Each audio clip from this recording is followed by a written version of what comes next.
그다음 한 친구는 이제 연기하는 친구인데요. 굉장히 좀 많은 질문을 던졌어요. 5개 정도인데, 그래도 다 같이 한번 이야기해 볼게요. 블로그 관리할 때 부정적인 댓글이 있단 말이에요. 그래서 아예 댓글을 막아놓은 기능이 있는데 이거 어떻게 소통하면 좋을지 물어봤습니다.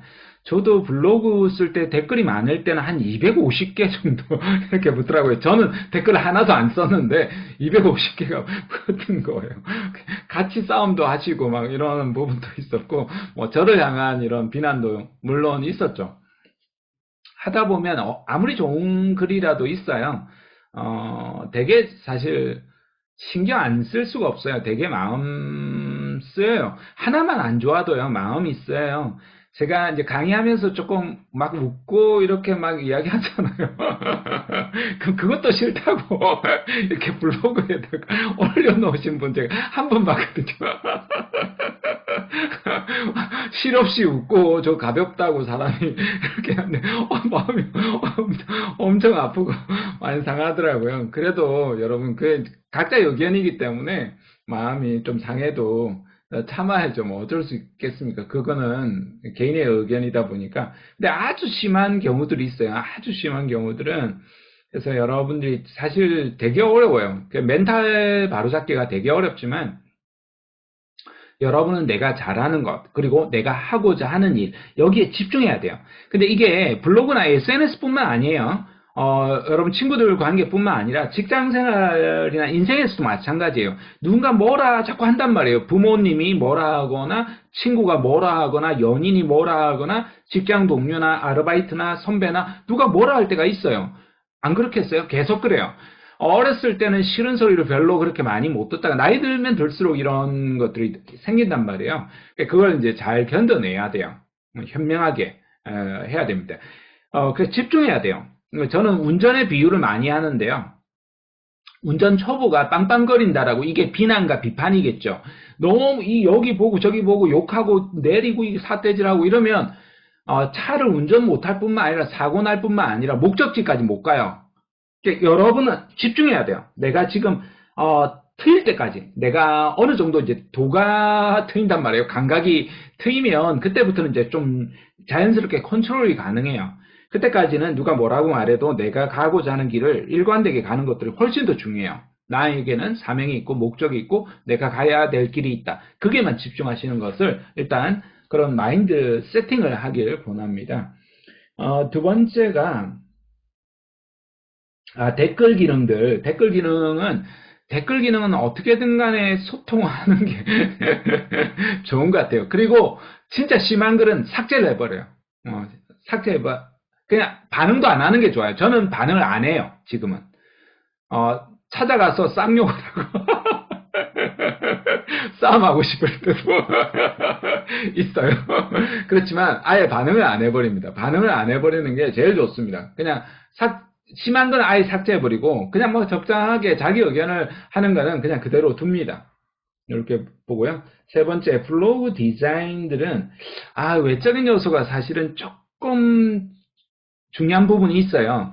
저도 이제 뒤에 설명드리겠지만 티스토리라는 블로그를 운영을 해서 제 블로그를 운영해 주던 회사가 있었는데 그게 사라지고 하니까 디자인스럽지 않게 그 포토 사이트에서 카카오에서 제공한 템플릿을 사용하려니까 너무 좀 촌스러워 가지고 있어요. 이런 것들은 그 디자인 템플릿을 이렇게 이제 바라고 하나요? 썸네일 유튜브 같으면 이런 바를 가지고 하는 게 있어가지고 그 정도만이라도 플랫폼에 쓰더라도 그걸 이제 캔버인가요? 그런 데다가 또는 크몬 같은 데다가 의뢰하면 한 5만 원에서 10만 원 정도 만들어줘요. 문구하고 이렇게 하면 그런 디자인, 아주 간단한 디자인 같은 거는 해보는 필요는 있는 것 같아요.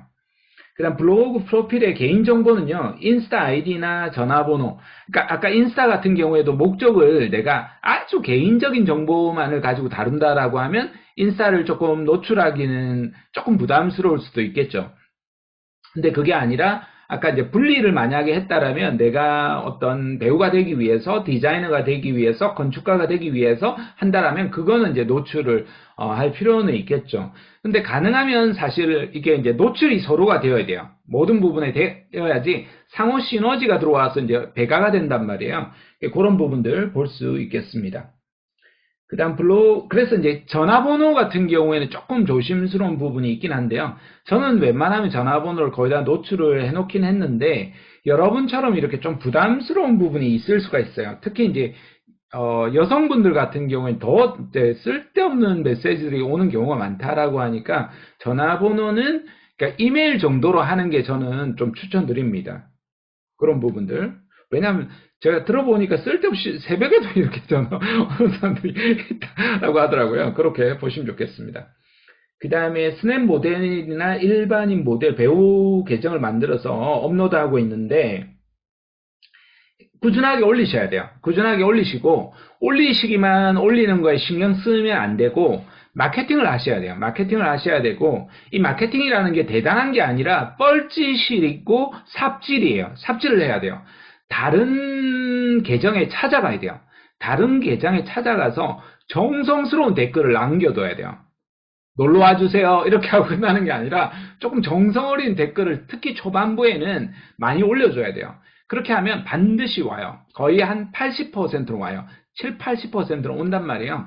그러면 이게 이제 볼륨이 올라가면 올라갈수록 노출도가 올라가거든요. 그런 측면에서 조금 더 뻘짓을 해야 돼요.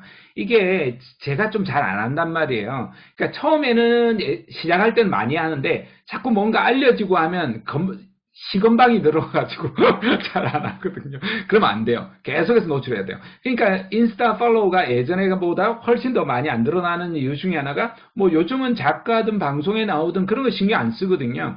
제대로 나한테 신경 써주느냐 이런 거에 따라서 반응 아주 유명하신 분이 아니면 그런 부분들이 있기 때문에 그런 노력들을 기울여야 돼요. 그런 노력들을 기울이면서 하나씩 이렇게 담아가시면 좋겠습니다. 너무 조급해 하지 않고 차근하고 꾸준하게 가는 게 좋습니다.